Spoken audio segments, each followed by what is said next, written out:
राधे श्याम वंदना।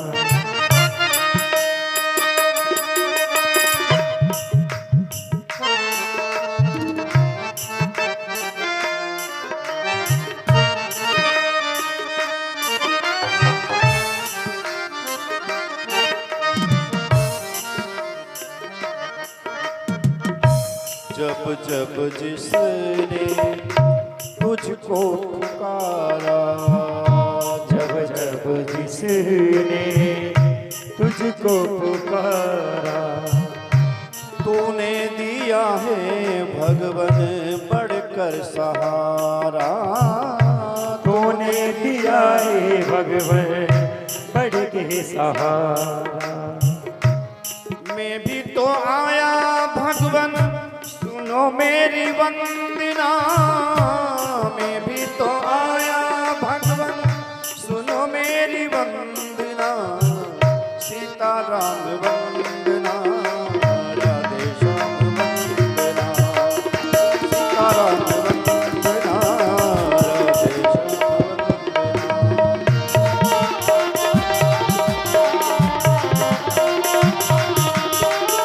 सीताराम वंदना, राधे श्याम वंदना।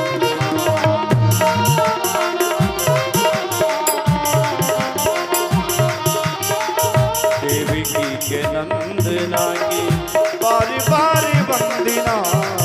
देवकी के वंदना की बार बार वंदना। सीताराम वंदना, राधे श्याम वंदना।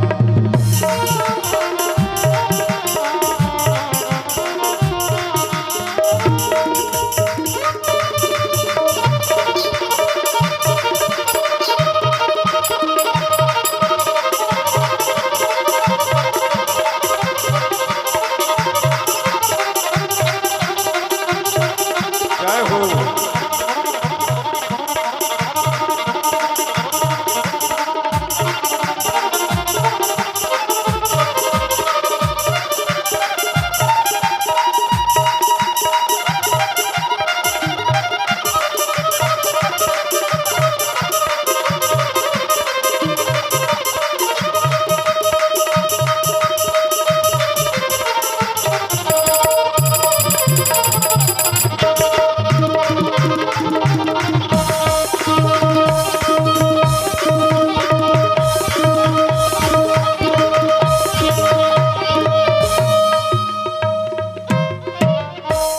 बोलिए वृंदावन बिहारी लाल की जय।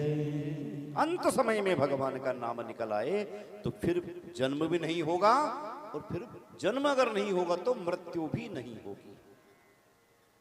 जन्म और मरण के बंधन से छुटकारा प्राप्त, और ये छुटकारा दिला सकता है भागवत महापुराण का ग्रंथ। इसलिए इसे दर्पण कहा गया है भागवत को। ये जो ग्रंथ है, ये ग्रंथ तो है ही।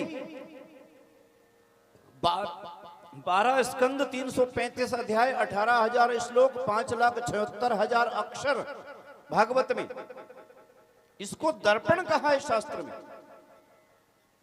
और दर्पण का काम क्या होता है?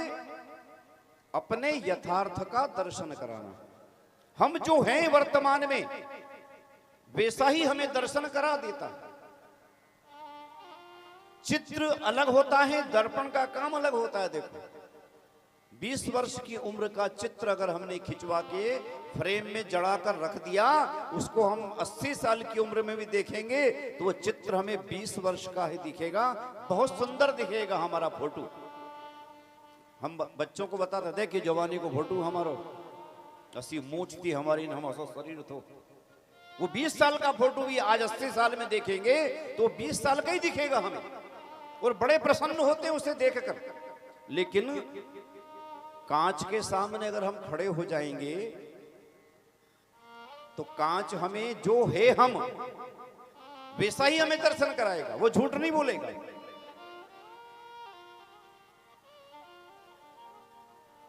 जैसे हम हैं रामायण के दर्पण के सामने अगर हम खड़े होंगे तो हमें पता चलेगा कि हम इसमें राम जैसे दिख रहे हैं कि रावण जैसे दिख रहे हैं, पता लग जाता है। जब हमारा जीवन देखते हैं हम, तो रामायण हमें बता देती है कि हम इसमें राम जैसे दिख रहे हैं या रावण जैसे दिख रहे हैं। भागवत के दर्पण के सामने जब हम खड़े होंगे तो हमें पता लगेगा कि इसमें हम कृष्ण जैसे दिख रहे हैं कि कंस जैसे दिख रहे हैं। शर्म नहीं करता दर्पण ये, और एक तरफा नहीं, श्रोताओं को भी अपने यथार्थ का दर्शन कराता है तो वक्ताओं को भी अपना यथार्थ का दर्शन कराता है। ये दर्पण दो ही तरफ दिखाता है, चेहरा दोनों को अपनी असलियत बताता है, दर्शन कराता है। हमारी माता बहनों को भी रामायण के दर्पण के सामने अगर ये खड़ी होती हैं तो इन्हें रामायण बता देती है कि इसमें हम शबरी जैसी दिख रही हैं कि शूर्पणखा सरी की दिखी रही। सबको पता लग जाता है। जैसे जैसे कथा आगे बढ़ती है वैसे वैसे हमें अपने यथार्थ का दर्शन होता जाता है।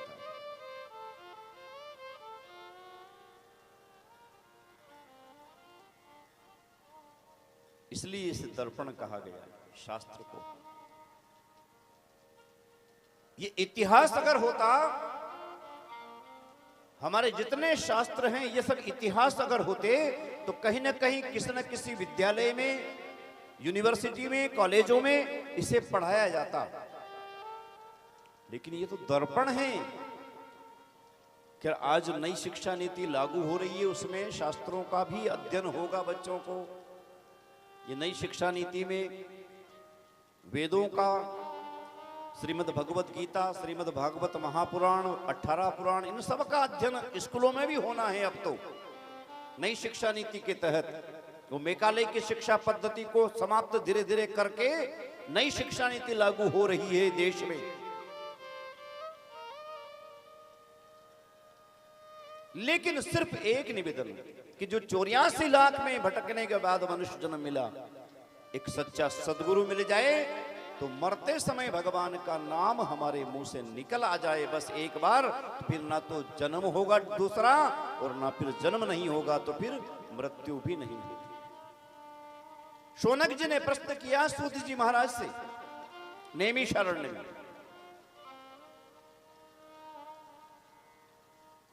88,000 ऋषि मुनियों का नेतृत्व कर रहे हैं, प्रधान जजमान हैं शौनक जी,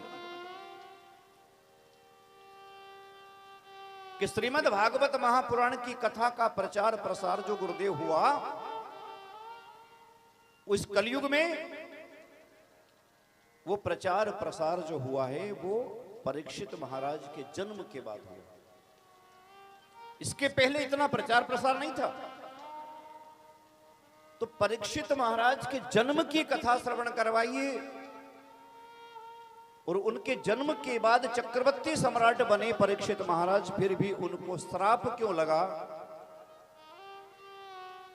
और श्राप लगने के बाद उन्होंने क्या क्या प्रयत्न किए, वो दिव्य कथा मुझे श्रवण करने की इच्छा है। परीक्षित महाराज के जन्म के साथ ही भागवत कथा का विस्तार हुआ है। बड़े विनम्रता के भाव से शौनक जी का प्रश्न है। सूत जी महाराज ले चलते हैं उस कथा को श्रवण करवाने के लिए, बताने के लिए। महाभारत का युद्ध समाप्ति का समय, कुरुक्षेत्र के मैदान में दुर्योधन मृत्यु शैया पर पड़ा है। भीमसेन की गदा के प्रहार से जंघा टूटी पड़ी है। भगवान से प्रार्थना कर रहा है कि प्रभु मुझे उठा ले, मुझे ले ले।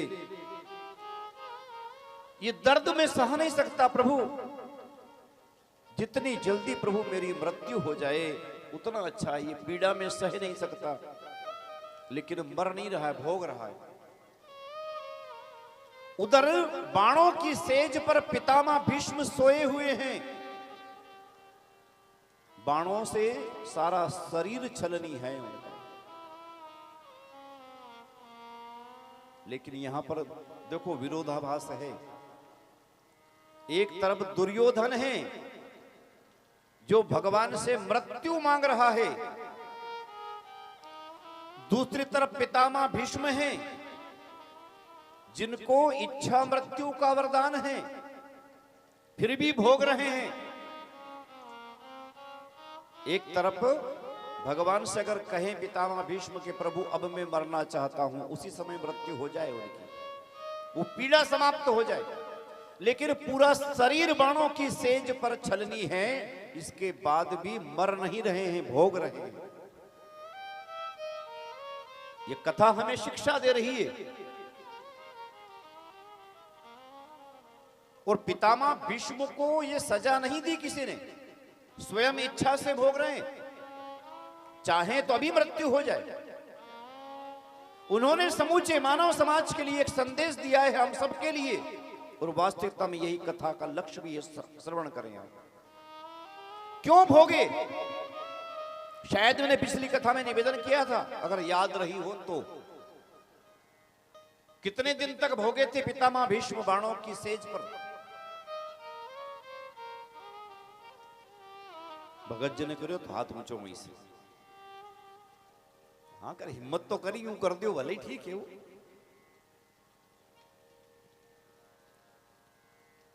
56 दिन तक, 56 दिन तक भोगे थे।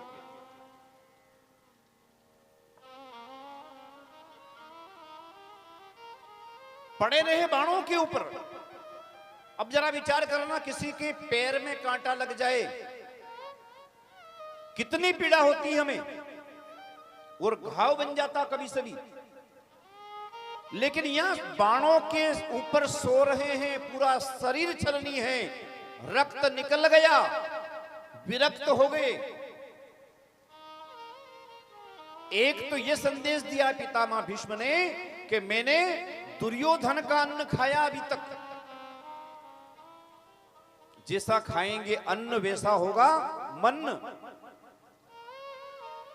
तो अंत समय मेरा आ रहा है, उसके अन्न से जितना रक्त मेरे शरीर में बना है वो सारा रक्त निकल जाए, मेरा मैं विरक्त हो जाऊं और प्रभु की शरण में पहुंच जाऊं। एक तो ये भाव। लेकिन दूसरा कारण, पितामह भीष्म ने पूरे जीवन में, बड़ा ध्यान से निवेदन कर रहा हूं सुनना, अपने संपूर्ण जीवन में पितामह भीष्म ने इन दोनों आंखों से एक पाप देखा था अपने पूरे जीवन में। और चाहते तो घर के बड़े बुजुर्ग थे, दादाजी हैं घर के, ये शिक्षा दे रही कथा हमें। घर के बड़े बुजुर्ग का क्या धर्म है, चाहते तो ये दादाजी यानी घर के बड़े बुजुर्ग थे, जो अन्याय घर में हो रहा है उस अन्याय को रोक सकते थे। लेकिन विवश थे, मजबूर हो गए, विरोध नहीं कर पाए। और कौन सी बात का विरोध, कौन सा पाप देखा था पितामह भीष्म ने, जब दुशासन द्रौपदी की लाज लूट रहा था, साड़ी खींच रहा था, उस समय घर के बड़े बुजुर्ग होने के नाते ये रोक सकते थे, लेकिन वहां पर चुप बैठे रहे। इसलिए संत भी निवेदन करते हैं, ये कथा भी हमें संदेश दे रही है कि अगर घर में कहीं अन्याय होता दिखे और हम घर के बड़े बुजुर्ग हैं, तो हमें उस विरोध करना चाहिए उस अन्याय का। और ये संदेश दिया है पितामह भीष्म ने कि मैंने मेरे संपूर्ण जीवन में एक पाप देखा है, जिसकी सजा में 56 दिन तक बाणों की सेज पर सोकर भोग रहा हूं। और हमारी स्थिति कहीं है, मनुष्य जीवन में हम हमारे जीवन के 56 साल तक पाप देखते हैं। पितामह भीष्म ने तो खाली एक पाप देखा पूरे जीवन में, तो 56 दिन तक भोगे। हम 56 साल तक पाप देखते हैं, अब विचार करना कितने जन्म तक भोगना पड़ेगा। और मैं तो कथा में कहता हूं, ये 4 गिरी शायद कहा था पिछली बार, ये 4 गिरियों के कारण घटना घटी है। ये 4 गिरी कौन कौन से हैं? पहले नंबर पे आता है दादागिरी, और दादागिरी में नाम आया है पितामह भीष्म का। दूसरे नंबर पे है नेतागिरी, और नेतागिरी में नाम आया है धृतराष्ट्र का। तीसरे नंबर पे है गुंडागिरी, जिसमें नाम आया है आचार्य द्रोण का। और चौथे नंबर पे है चमचागिरी, जिसमें नाम आया है शकुनी का। ये 4 गिरी है। और इन चारों गिरियों ने, अब निवेदन करना चाहता हूं, कथा सुनी है, कोई नई कथा नहीं। इन चारों गिरियों ने अपने अपने कर्तव्यों का निर्वहन नहीं किया, और इनने निर्वहन नहीं किया, उसका परिणाम हुआ कि महाभारत का युद्ध हुआ। और ये 4 गिरी चाहते तो युद्ध को रोक सकते थे। साथ ही निवेदन करूं, कितनी जनता मरी थी कुरुक्षेत्र के मैदान में इन 4 गिरियों के कारण। 1.25 अरब जनता समाप्त हो गई थी महाभारत के युद्ध में। और उसका दोषी कौन था? ये 4 गिरी। नेतागिरी में नाम आया है धृतराष्ट्र का। राजा थे, चाहते तो रोक सकते थे, अधिकार का उपयोग कर सकते थे। आज निवेदन करना चाहता हूं, हमारे गांव का राजा अगर अन्याय होता दिखे तो उसकी गिनती काय में आएगी? धृतराष्ट्र के रूप में। जहां भी अन्याय होता है उसे रोकना चाहिए। दादाजी घर के बड़े बुजुर्ग हैं और गांव में घर में अन्याय हो रहा है, और वो इसके बाद भी आंख बंद कर लेगा, अपने कहीं कर लो, अपनी तो कटी की उम्र रोटा नहीं देगा कल से, नहीं तो बोलांगा तो। ऐसे दादाजी की स्थिति पितामह भीष्म जैसी है। 56 दिन तक बाणों में सोए हैं। तीसरे नंबर पे है गुरु, गुंडागिरी। आचार्य द्रोण का नाम आया है इसमें। आचार्य द्रोण कौरवों के भी गुरु थे, पांडवों के भी गुरु थे। चाहते तो युद्ध को रोक सकते थे, लेकिन उन्होंने भी सोचा कौन झंझट में पड़े, चुपचाप बैठे रहे। तो ऐसे गुरुओं का नाम गुंडागिरी में आया है। गुरु कब गुंडा बन जाए और गुंडा कब गुरु बन जाए कोई भरोसा नहीं है। बड़े बड़े संत महात्माओं को देखा है आपने, नाम लेने की आवश्यकता ही नहीं। जिनके लोग भगवान मानने पूछता था, आज उनकी जमानत नहीं हुई।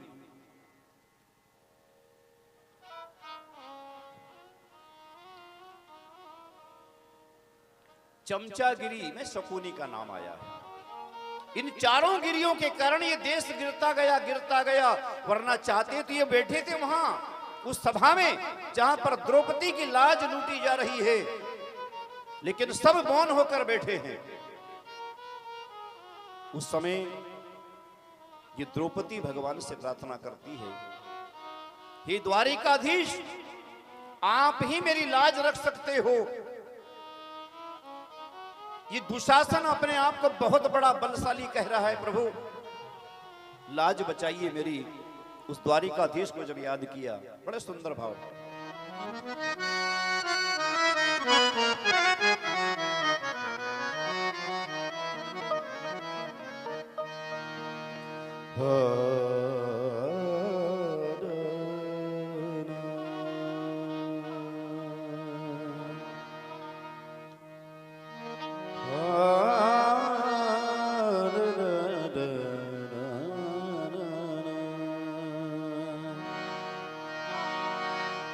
लाज रखो हे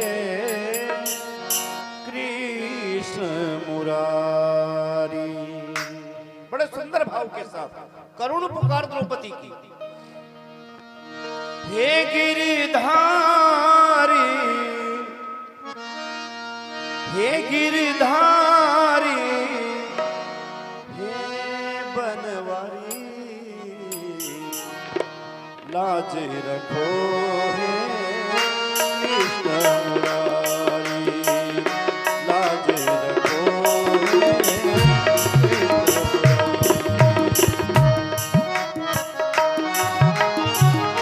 कृष्ण मुरारी। हे गिरधारी, हे गिरधारी, हे बनवारी, लाज रखो हे कृष्ण मुरारी, लाज रखो हे कृष्ण मुरारी।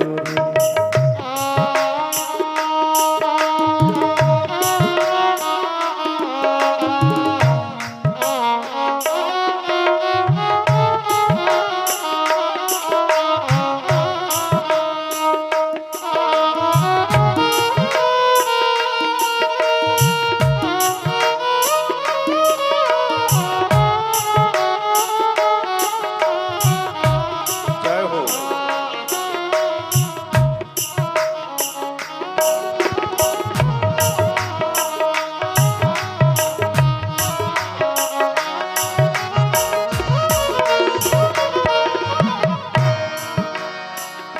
कहता है खुद को बलशाली, कहता है खुद को बलशाली, कहता है खुद को बलशाली, खींच रहा है, खींच रहा अब लाकी सारी,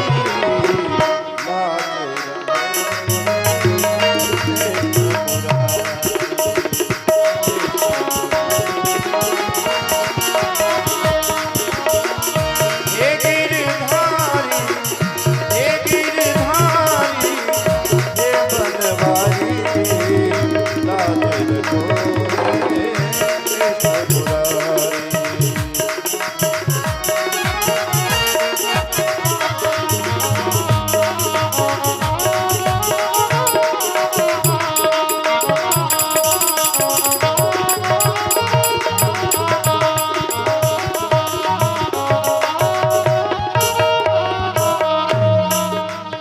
आगे कौन कौन बैठे देखो वहां, धृतराष्ट्र महाराज अंधे बनकर बैठे हैं।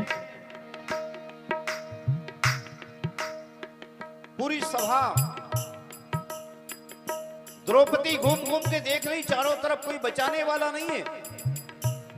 लेकिन जब कोई आगे नहीं बढ़ा, धर्मराज युधिष्ठिर महाराज बैठे हैं। 1000 हाथियों का बल जिसके अंदर हो, ऐसे भीम बैठे हैं। अर्जुन बैठे धनुर्धारी, नकुल सहदेव, कृपाचार्य, द्रोणाचार्य, पितामह भीष्म। लेकिन मैं समझी थी एक है अंधा, मैं समझी थी एक है अंधा।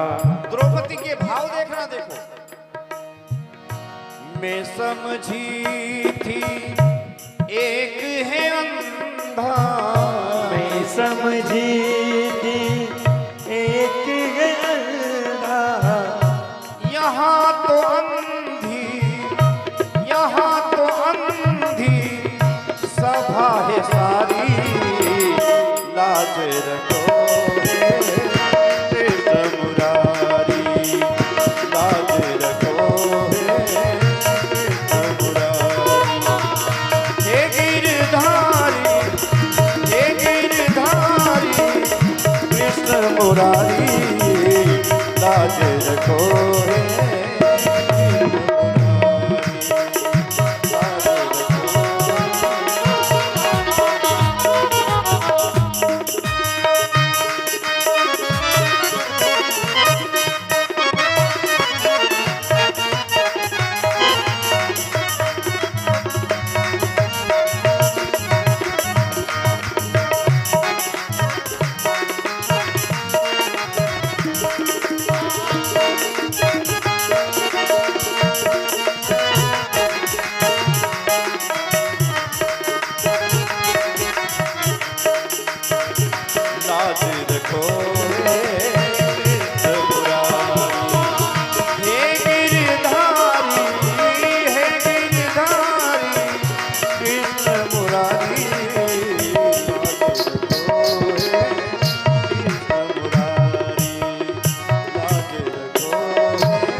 जय। यहां पर द्वारिकाधीश ने भगवान ने लाज बचाई है द्रौपदी की, लेकिन वो पाप देखा है पितामह भीष्म ने अपनी आंखों से, और आज मरते समय वो पाप याद आ रहा है उन्हें। हम देखते हैं, देखो वृद्धावस्था के समय जब मृत्यु शैया पर हमारा परिवार का कोई व्यक्ति मरने की स्थिति में हो, उसे यमराज के दूत दिखते हैं, तब देखना गौर करें हमने कि वो मरते समय रोता है, अश्रुधारा बहती है उसकी आंखों से, बोल सकता नहीं। अपन पूछते हैं जी साहब कहीं दुखी रही हो गई, तो जी साहब पड़िया बस आंसू टपकी रही है जी साहब के, कुछ नहीं बोल सकते।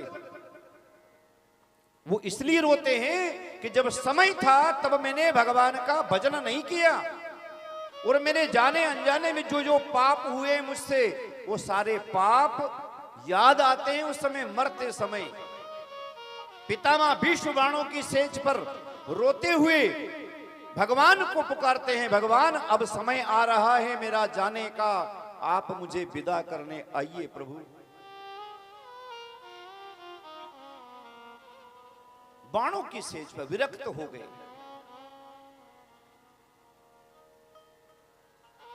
इधर भगवान द्वारिकाधीश, यहां एक कथा आती है, द्रौपदी के 5 पुत्रों की हत्या की है अश्वत्थामा ने।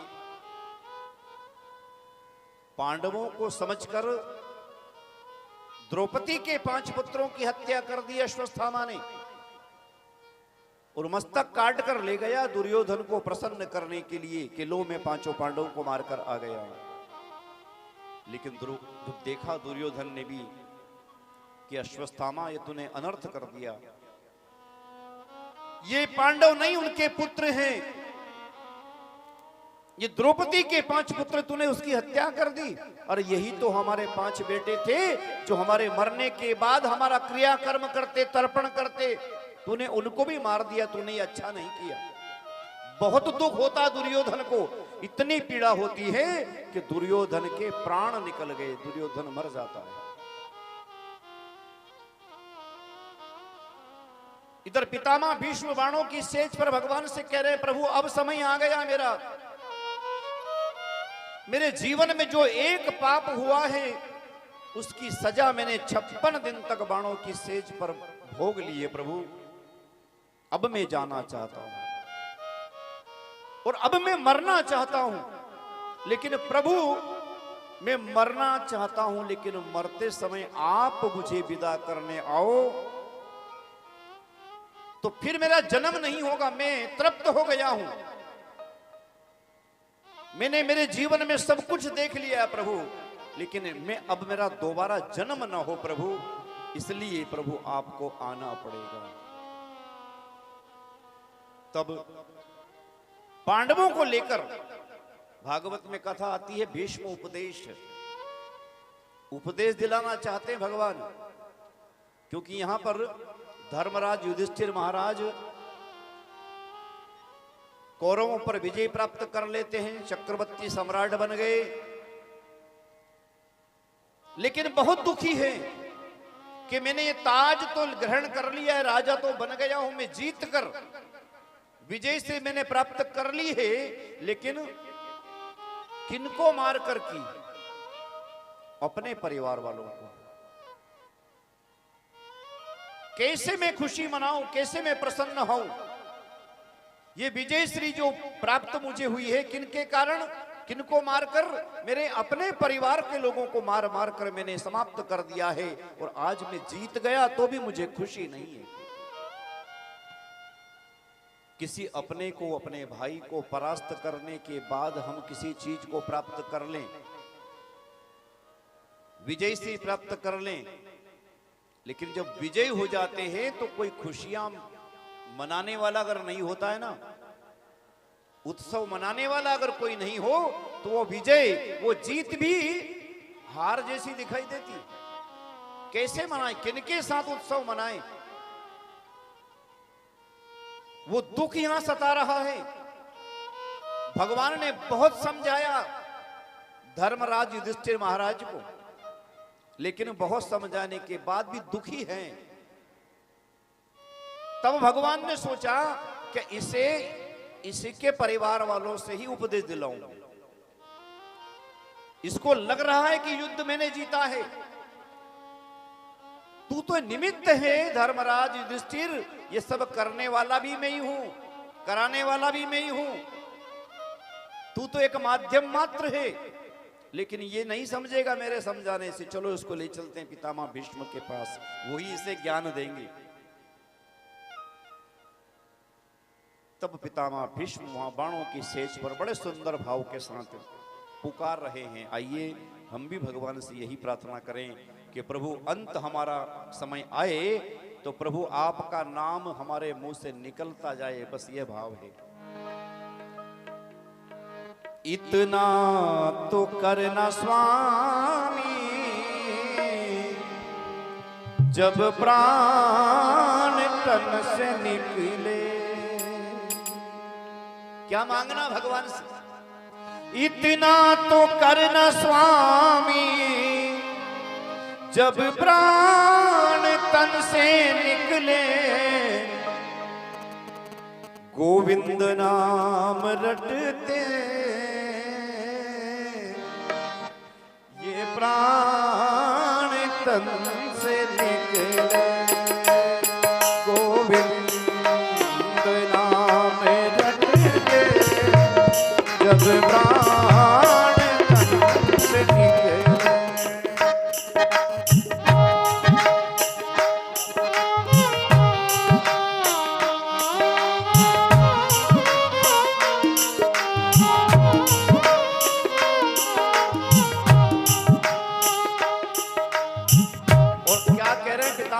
देखो बड़े सुंदर भाव। श्री गंगा जी का तट हो, यमुना का वंशी वट हो। श्री गंगा जी का तट हो, यमुना का वंशी वट हो। श्री गंगा जी का तट हो, यमुना का वंशी वट हो। मेरा सांवरा निकट हो, मेरा सांवरा निकट हो। जब प्राण तन से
आगे क्या सुंदर भाव देखना। इधर पांडवों को लेकर पितामह भीष्म के पास भगवान द्वारिकाधीश जा रहे हैं और भाव कितने सुंदर देखो। उस वक्त जल्दी आना नहीं श्याम भूल जाना। उस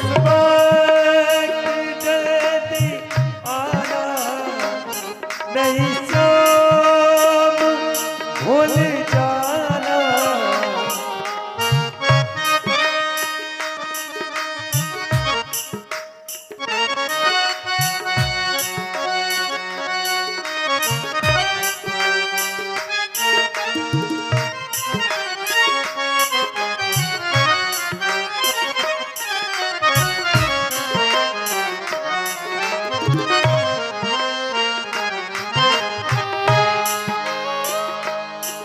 उस वक्त जल्दी आना, नहीं शाम भूल जाना, राधे को साथ लाना, राधे को। अब ये राधा कौन? बड़ा सुंदर भाव। अभी विवाद चल रहा है राधा जी का और घोर बड़े बड़े संत महात्माओं का भयंकर विवाद चल रहा है और विवाद शांत भी हुआ है। शरणम गच्छामि, क्षमा मांग ली। कुछ लोगों ने जाके कहा था क्षमा मांग लो। तो ये सब चीजें हैं। अब हमारे दिनेश जी कुशवाहा लाइव चला रहे हैं, लाइव लोग देख रहे हैं, तो डिगला खड़ी का कोई विवाद नहीं पहुंचे, इसलिए ज्यादा मैं भी नहीं बोलूं, मर्यादा में रहे। लेकिन निवेदन करना चाहता हूं, ये राधा कौन है? राधा रानी सरकार। उस वक्त जल्दी आना, नहीं शाम भूल जाना, राधे को साथ लाना, जब प्राण तन से निकले। ये भाव है। ये राधा कौन है? बड़े विनम्रता के भाव से निवेदन करता हूं, कृष्ण प्रेम में अविरल बहती धारा, बस उसी का नाम है राधा। कृष्ण प्रेम में अविरल बहती धारा, उसी का नाम है राधा। और राधा को उल्टा बोलोगे तो धारा बोलना पड़ेगा, और धारा को उल्टा बोलोगे तो राधा बोलना पड़ेगा, और एक साथ राधा राधा बोलोगे तो धारा धारा सुनाएगा, और धारा धारा बोलेंगे तो राधा राधा सुनाएगा। और 16,108 विवाह हुए हैं भागवत में भगवान कृष्ण के। विवाद इसी बात पे था। मैं निवेदन करना चाहता हूं, बोलना वही चाहिए जो शास्त्र में है। अनर्गल बातें करना, लोगों को, षड्यंत्रकारियों को, विधर्मियों को अवसर देना, मन घड़ंत बातें करके। मैं भी कहता हूं कि 16,108 विवाह भगवान कृष्ण के श्रीमद् भागवत महापुराण की कथा में हुए हैं। इसमें कहीं भी राधा जी का विवाह नहीं हुआ है भागवत की कथा में। लेकिन निवेदन करूं, भगवान कृष्ण का राधा जी के साथ विवाह हुआ है और स्वयं ब्रह्मा जी ने कराया है। और आज भी भांडीर वन में इनका पति पत्नी का मंदिर है, चाहो तो दर्शन करके आना भांडीर वन में। जो लोग कहते हैं कि कृष्ण राधा जी के पति नहीं हैं, उन्होंने शास्त्र का अध्ययन ही नहीं किया। भांडीर वन में भगवान का विवाह हुआ है, ब्रह्मा जी ने कराया। अब भागवत में कोई चीज नहीं है, अन्य ग्रंथों में है। और ये कहां मिलेगा? ब्रह्मवैवर्त पुराण में है। ये ब्रह्मवैवर्त पुराण में भगवान का विवाह राधा जी के साथ हुआ है, स्वयं ब्रह्मा जी ने कराया है। तो पितामह भीष्म कह रहे हैं कि उस वक्त जल्दी आना, नहीं शाम भूल जाना, राधे को साथ लाना। राधा यानी कौन? राधा यानी कि भक्ति। भगवान की राधा जो है शक्ति है, और राधा जी को ही भक्ति भी कहा गया है। तो मैं जब अंत समय मेरा आए तो अकेले मत आना, राधा जी को साथ लाना, यानी कि मैं भगवान आपकी भक्ति करता रहूं, ये भाव है। राधे को साथ लाना, जब प्राण तन से निकले। आगे द्वारिकाधीश भगवान पहुंच गए, पास में बिल्कुल सामने है। पितामह भीष्म के नेत्रों से अश्रुधारा बह रही है। हे प्रभु, आप आ गए मुझे अंतिम विदा करने के लिए। प्रभु मन ही मन प्रणाम कर रहे हैं भगवान को पितामह भीष्म। इतना तो करना स्वामी, जब प्राण तन से निकले, जब प्राण तन से निकले, जब प्राण तन से निकले।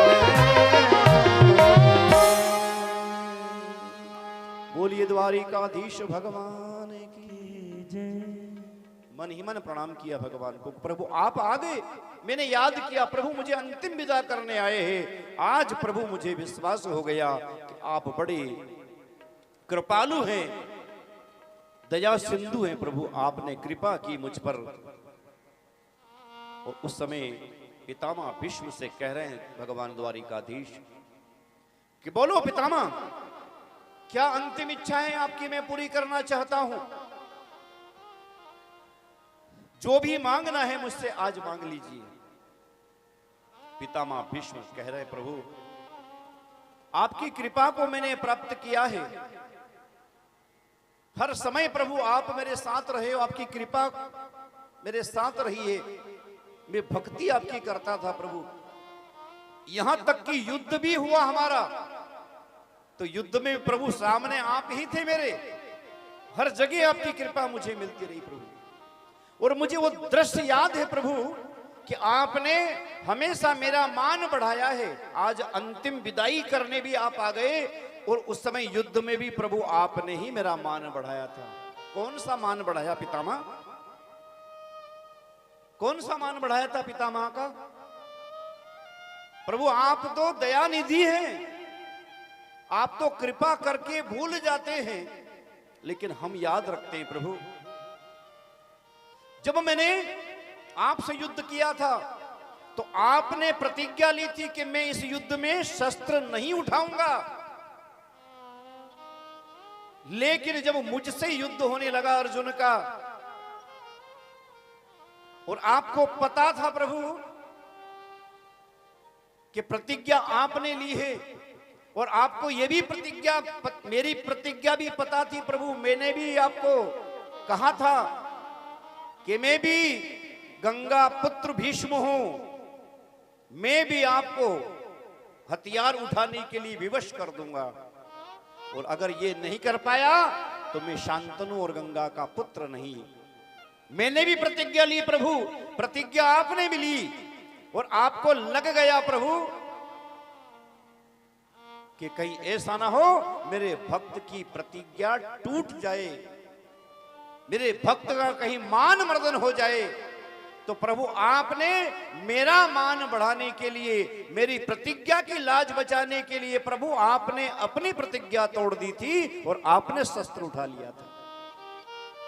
ये आपने नहीं उठाया, आप कोई अपनी प्रतिज्ञा भूले नहीं थे, लेकिन आपने एक भक्त की प्रतिज्ञा का मान बढ़ाया था प्रभु, मैं जानता हूं।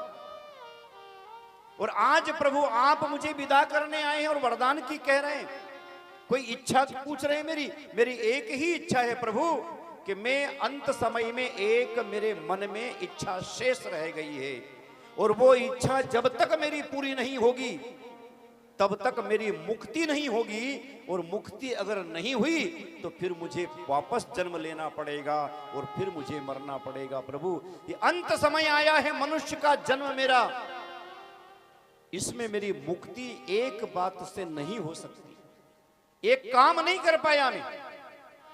भगवान कृष्ण पूछते हैं कौन सा काम है बताओ, तुम्हारी एक भी इच्छा रहना नहीं चाहिए। तब पितामह भीष्म रोते हुए कह रहे हैं कि हे द्वारिकाधीश, मेरी सिर्फ एक इच्छा ये रह गई, एक काम में ये नहीं कर पाया कि मेरी एक कुंवारी कन्या है, उस कुंवारी कन्या का प्रभु मैं विवाह नहीं कर पाया, तो मेरी एक इच्छा ये शेष रही है। पितामह भीष्म ने जब ये कहा आश्चर्य हो गया वहां पांडवों में कि पितामह आप तो आजन्म कुंवारे हैं, ब्रह्मचारी हैं, फिर ये कन्या कहां से आ गई आपकी? ये कौन सा राज आपने हमसे छुपा रखा है? द्वारिकाधीश भगवान ने कहा रुको कौरवों पांडवों, तुम नहीं समझ पाओगे। अर्जुन तुम भी चुप रहो, ये आत्मा का परमात्मा से मिलना हो रहा है। पितामह भीष्म से पूछा भगवान द्वारिकाधीश ने कि आप अपनी कुमारी कन्या का विवाह क्यों नहीं कर पाए? पितामह कह रहे थे रोते हुए कि हे द्वारिकाधीश, विवाह कैसे करता, उसके लायक मुझे कोई लड़का तो मिले। उसके लिए कोई वर मुझे मिले तभी तो मैं अपनी कन्याओं को सुपुर्द करूंगा।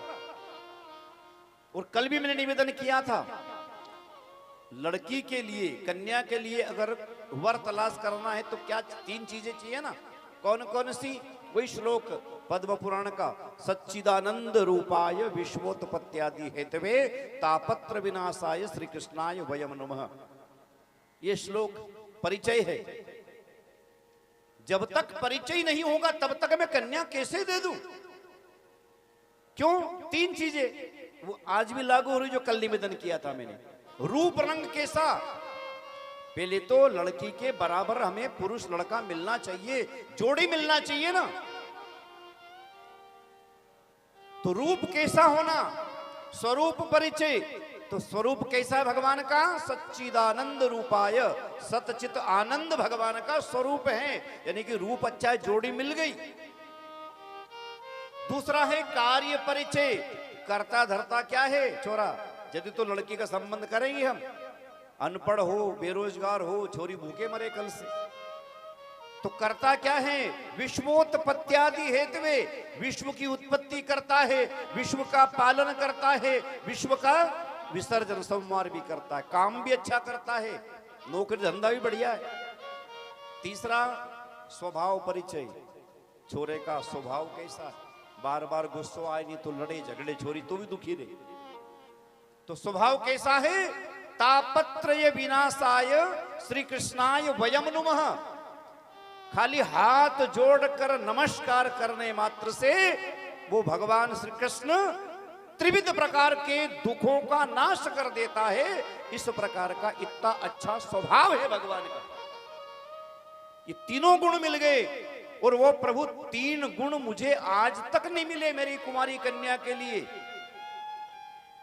तो भगवान कृष्ण द्वारिकाधीश ने कहा कि पितामह, मेरे बारे में क्या राय है आपकी? अंत समय चल रहा है आपका, और आप एक काम अधूरा छोड़कर अगर मृत्यु को प्राप्त हो गए तो आपकी मुक्ति नहीं होगी। तो मुझे देख लो, अगर आपकी कुमारी कन्या के लायक वर मैं हूं तो मैं स्वीकार कर सकता हूं आपकी कन्या को। बोलो। उस समय रुदन कर रहे हैं भगवान के सामने पितामह भीष्म कि प्रभु मैं तो इंतजार ही आपका करता था, मैं अपनी कुंवारी कन्या को आपको ही देना चाहता हूं, ये लीजिए मेरी कुंवारी कन्या को आप स्वीकार कर लीजिए। अब ये कुंवारी कन्या कौन है? पितामह भीष्म की मति, ये आत्मा। अंतमति सा गति। अंत समय में भगवान मेरी मति में आपको देना चाहता हूं, चरणों में समर्पित करना चाहता हूं। तो अंत समय में आपके दर्शन मुझे हो गए और मेरी मति भी आप में लग गई। प्रभु मेरी कुंवारी कन्या को भी मैं आपको दे रहा हूं, इसलिए अब मैं मुक्ति को प्राप्त हो जाऊंगा। और संत भी कहते हैं वास्तविकता में यही आत्मा का परमात्मा से विवाह होता है। ये पितामह भीष्म की आत्मा और इधर परमात्मा से मिल गई, विवाह हो गया। इसलिए बड़े सुंदर भाव के साथ आइए, मुझे आदेशित किया गया था आज के वो भजन गुरुजी जरूर गाना। तो आइए, यही विवाह है, सच्चा विवाह। देखो, आत्मा का परमात्मा से क्या भाव है।